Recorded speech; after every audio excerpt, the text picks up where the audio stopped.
So, yeah, the guy from Momentum's going to scoff at me if he hears me talking about these brakes and how much I love them. But this brake setup is kind of a complicated Lego mixture, and I'll talk about that real quick. So the caliper you see in the picture here is a VR6 unit. So it's 11.3 DE, I believe.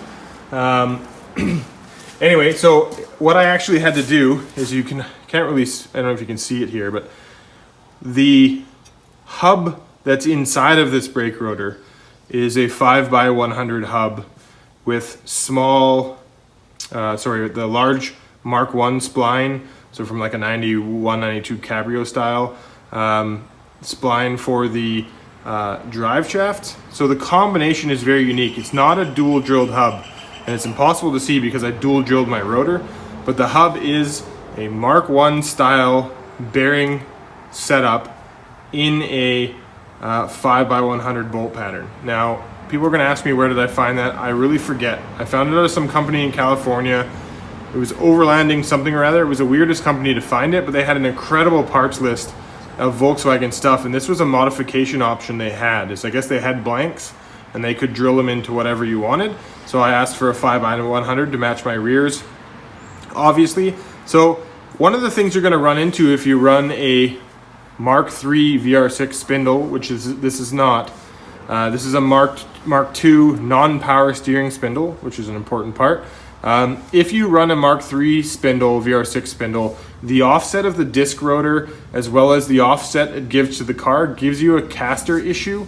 So Fabulous Manufacturing makes a lower A-arm kit that fixes that caster issue. So you can actually buy their A-arm kit, the lower control arm kit, I shouldn't keep saying A-arm, lower control arm kit allows to take out that caster issue.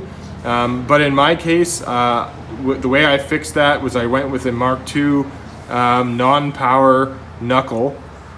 I then fitted it with a 5x100 lug pattern hub, fit on the VR6 DE brake caliper, and then went with a Corrado 4x100 280 mil rotor, and then had to re-drill it for the 5x100. So that's the combination I have here. I have to go over it one more time, I have a Mark II non-power Golf knuckle with a aftermarket 5x100 hub with the Mark 1, Mark II, or early Mark II, Mark 1, later Mark 1 spline setup for this drive shaft. I have a Corrado 4x100 280 mil rotor with the VR6 caliper on it. Everything lined up perfectly. There's no issues here. It is a hobs gobs of parts as far as the mixture is. And I also have one other thing. If you wanted to put a Mark II power knuckle on it, or non-power knuckle on it, you need to make sure you have the Mark II non-power tie rod ends on the end of your steering rack. That's one thing you have to make sure you modify. But other than that, I just that's kind of my brake components in the front. And I do have coilovers. I believe these are Joms. I actually, no offense to Jom, but I hate these things. So one day I'll be swapping them out, but that's just what I had in my parts bin when I was getting to the suspension part of the car. I wasn't really sure what I wanted to go with because of the weight of the VR6, so I wanted to get my valving right, so I figured I would just throw these things in. To be honest, what I'm probably going to do is I'm just going to build a cup style kit. I'll probably just get some Bilstein front struts, and I'll put some H&R springs in it or something to that effect, and build kind of a cup kit. I don't really need the adjustability because of the height I require out of the car. I don't need the adjustability of the coilovers. I actually have these things set up pretty high, so having coilovers is really, because of this car setup and being kind of almost borderline a track type setup, I don't need the lowering streetability of the coilover setup. I think I can dial in a 60 mil or a 40 mil lowering spring that will work perfectly in this setup. Okay, so let's take a look at a couple other things before we move on to the rear. Okay, a couple more things I wanted to point out before I move on to the rear. And you guys are going to have to go, if you're interested in this stuff and you really want to figure out what exactly I used, best to go to my Instagram and kind of watch that, because I'm worried that I'm going to claim something is what it isn't, or something to that effect. But nevertheless, my oil pan, you can see, has a huge reinforcement plate. That's from Savage Chassis Engineering, and I'll probably link them in the bottom as well. They build an oil pan that comes pre-welded with a 1/4-inch plate on the bottom. It also has protection for the oil pan nut, your drain plug, so it prevents you from gouging your drain plug real bad to make it challenging to get it off. There's a reinforcement plate there. I put on a modified lower strut bar here. I had to modify it to go around the transmission drain plug, or sorry, the diff drain plug. And it modified it. It's actually stiffer than it was before. As you can see here, I also have new bushings all around. I actually put new A-arms in the front. I have a stress bar there as well from a later Cabrio. I put all kinds of time and effort into making this all work as best as I could. I did clean up a lot of the parts as I installed them. As you can see underneath the car, there's no rust anywhere. I put a full exhaust system on it. There's a header, VR6 header there I modified to fit in a Mk1, which is another challenge. Put a whole MagnaFlow pipe kit. I think that's a TT tuning pipe setup with a MagnaFlow muffler on the end. I have a whole new rear beam in the car that I rebuilt with Mark IV stuff on it, and we'll kind of get to that in a few minutes. There is the Eurowise rear puck mount, and then I'll show you that up front. I don't know if you can see it. There's that reinforcement bar from Eurowise. So it's beefy. It's a really beefy unit. I love it. It helps stiffen the car up quite a bit. And then you can see the front puck mount goes right into that bar. So again, it's more for the torque curve of a VR6 that's important to have that. I also went and when I installed my GTI lower lip there, sorry, that's the one crash damage you can see there in the bodywork of the car. I think they bumped it into something long before I ever got it. But I nut-certed the GTI lower lip onto the car. So I don't know if you can see behind the bumper here or not. Let's take a look. You can see I nut-certed that onto the fender, so it's easy bolt-on, bolt-off type situation, and it's kind of a really clean thing. But there's lots of little bodywork things I need to do. Obviously the bumper right there, has little holes in it and stuff like that. I need to clean all that up inside the fender well again. Next to no rust, there's the wiring harness. You can see where I tucked it.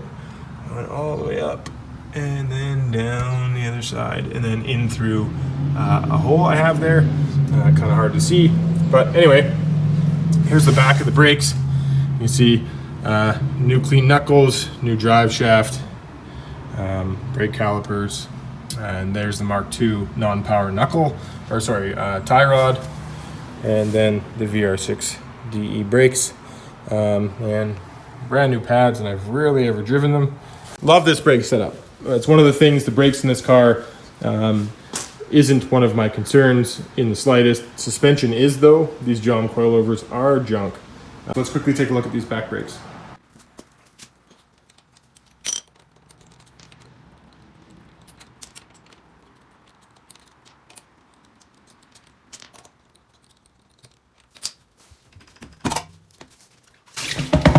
Okay, don't mind the never sees. Sorry, I'm crazy with never sees on stuff. With this setup, this is incredibly easy to define. It's basically all Mark IV. It's a Mark IV rear caliper, Mark IV rear discs, Mark IV rear spindle. Everything on this setup is basically Mark IV. The only changes I've made is a Scirocco 16 valve e-brake cable because they had rear discs, so I was able to use one of those e-brake cables, perfect length for Mark I. Again, John Reel coilovers, don't love them. You can see the MagnaFlow box in the back. Really great setup. I can't really complain about too much here. Everything on this car, like I had said, was done on the cheap. It's done on the budget. So although everything, or a lot of things, sorry, not everything, although a lot of things are new, this car can be completely replicated for relatively inexpensive. The only thing that really isn't Volkswagen is my Eurowise motor mount kit, my Fast Bunny Metalworks clutch, hydro clutch kit, and what else am my VR6 coilbracket.com kit. Other than that, everything else, I'm probably forgetting one or two things, but everything else is Volkswagen. My shifter box, Volkswagen.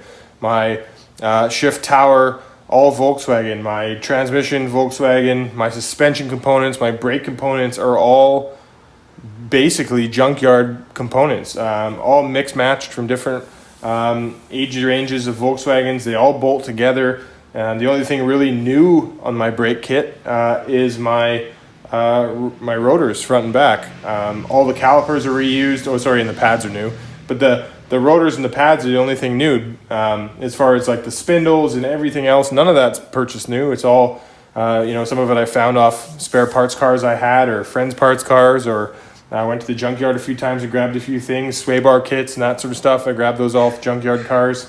The exhaust system, yeah, it's a little bigger, but again, that's an off-the-shelf kit. If you needed to replace an exhaust system, just like any exhaust system, you buy whatever you can get. So I wouldn't really classify that as a non-aftermarket. I mean, it is an aftermarket system, but it's one of those things you have to replace eventually anyways.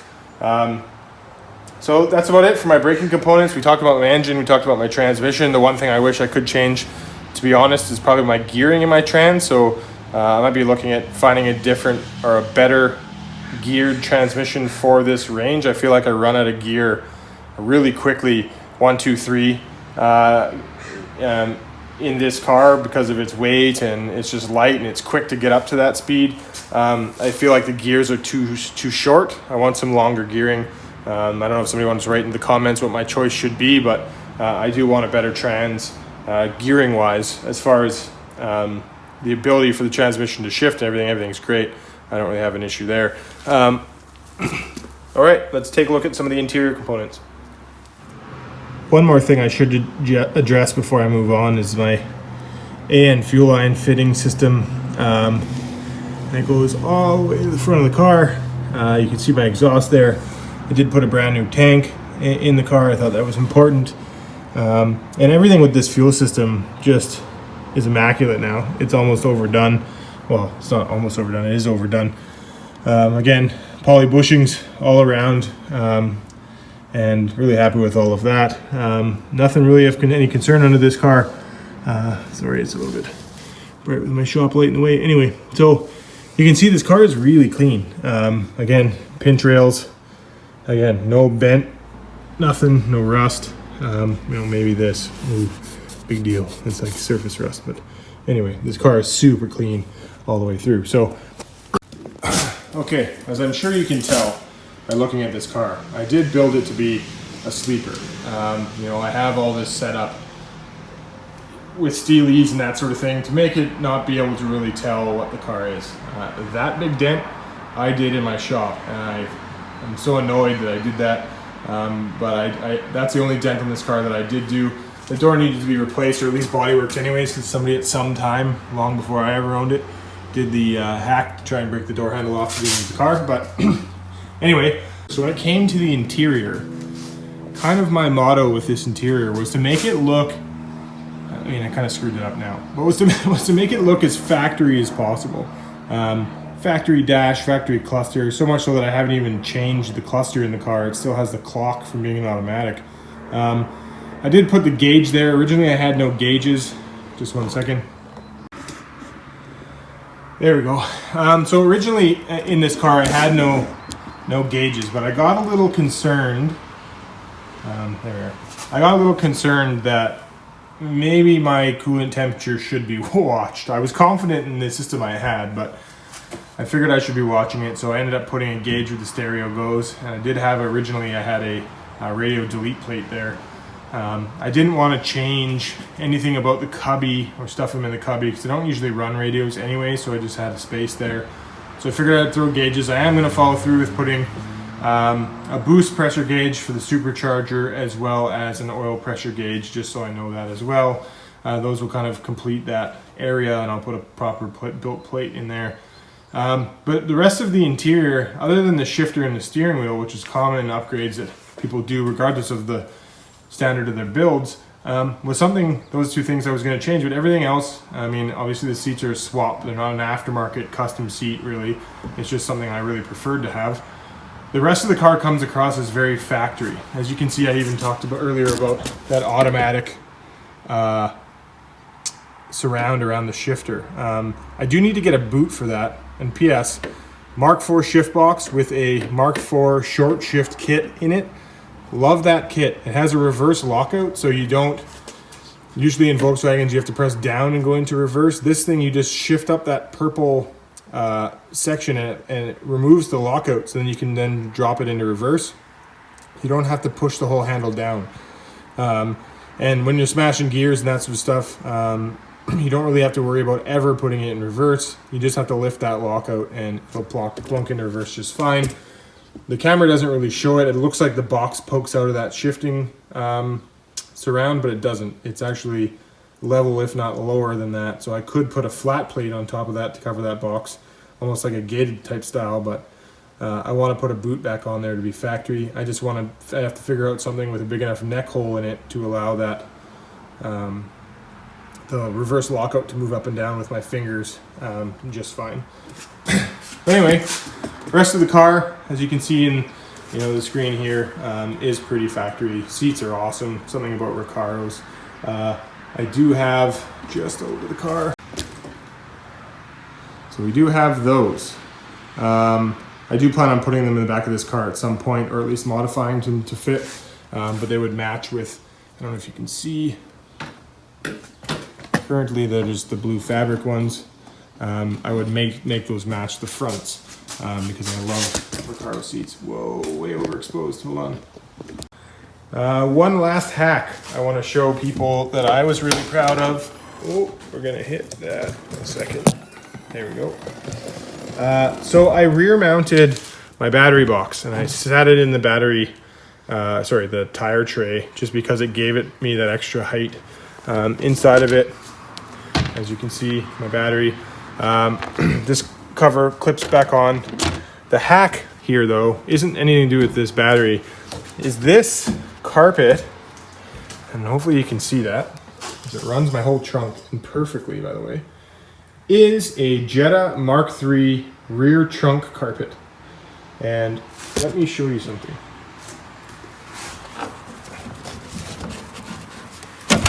It all has the factory underlay in it, and it literally folds down and clips in and gives you complete carpeted trunk all the way up to the corners, and it's got the pleat around the outside edge, and it fits absolutely mint. So as a hack for anybody who wants to figure out a trunk solution to clean up your Mark 1, if I didn't have rear seats, that piece folds down and covers the rear seat hole. This is the perfect thing. Probably cost you $5 at a junkyard. Literally just grab it out of the back of a Mark III Jetta and go pay for it at the counter, and you've just carpeted your trunk. It's awesome. It also cuts down on some of the tinny sounds from the back and everything. It's a pretty cool hack. Anyway, my little tidbit of the day. So that about rounds out my breakout episode for Project White Rabbit. Hope you guys like what you see. If you guys have any questions or comments, please write them down in the comment section. I'll try to answer any questions I can. Anybody who's interested in doing this build, there's a lot of people who've done VR6 swaps, so there's a lot of reference on the internet. As well as if you have any questions about what I did or things that I ran into and challenges that I was able to solve, by all means, just ask me and I'll answer every question I can. If you guys want to see anything more in depth, like I mentioned many times in this video, head over to Instagram, Mk1 build. You'll find a lot of your answers, or a lot of the companies labeled and tagged and everything else as I built this car. So if you're trying to find any parts, or you want a part that I have on this car, go check it out. And again, I'm not sponsored by any of these companies, nor do I have any link to any of them. However, if they do watch this video and want to have something to do with my next builds, mainly Fast Bunny Metalworks if you want to, because I have a couple items I might want from you guys, we can start working together. But as far as that goes, I love this car. There's a lot of work still to go on it, but I'm thinking if I can bring this car onto the channel too, I can give you guys a bit of a different mix-up of content.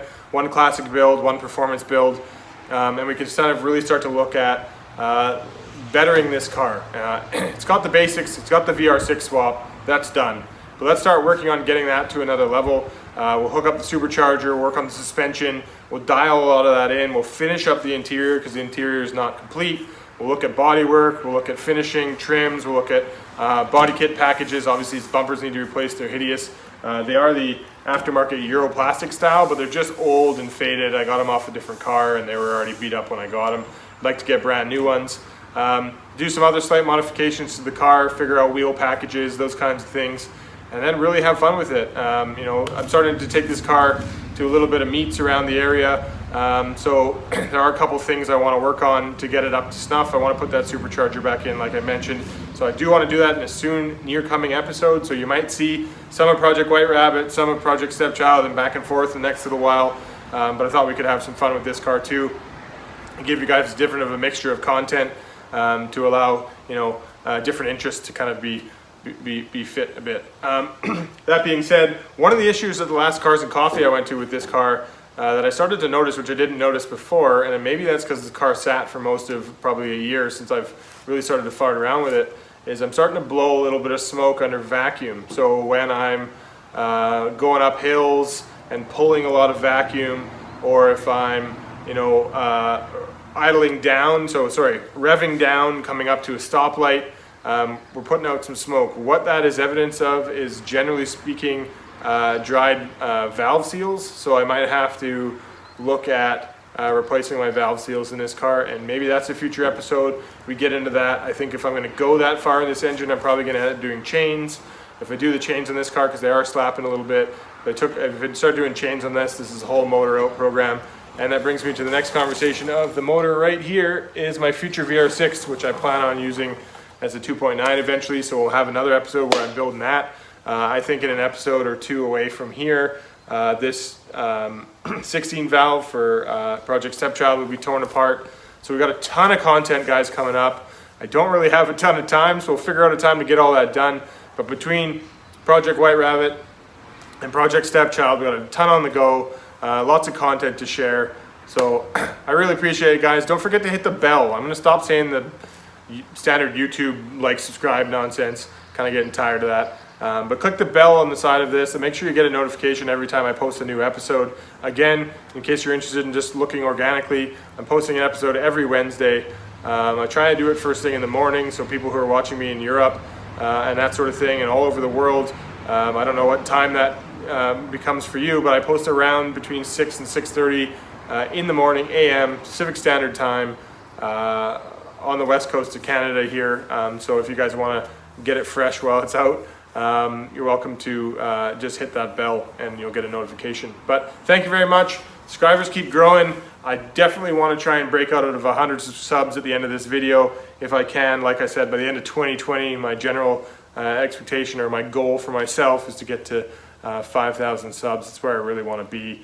I think that would be pretty cool. And again, check out my Instagram for all the other nonsense going on. If you guys want any parts too, I'm working on between all of these cars, I'm working on some sort of format to kind of showcase the parts I have available. Again, I'm not asking top dollar, I'll just ask something reasonable.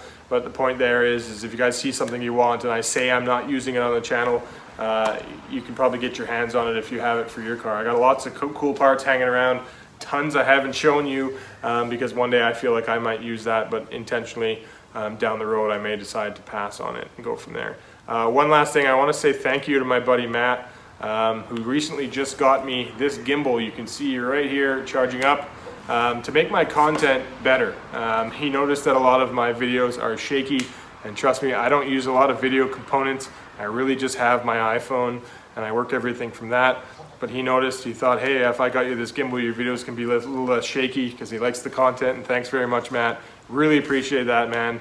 That's a solid from friend to friend, and thank you for that. But anyways, guys, that's it for this week.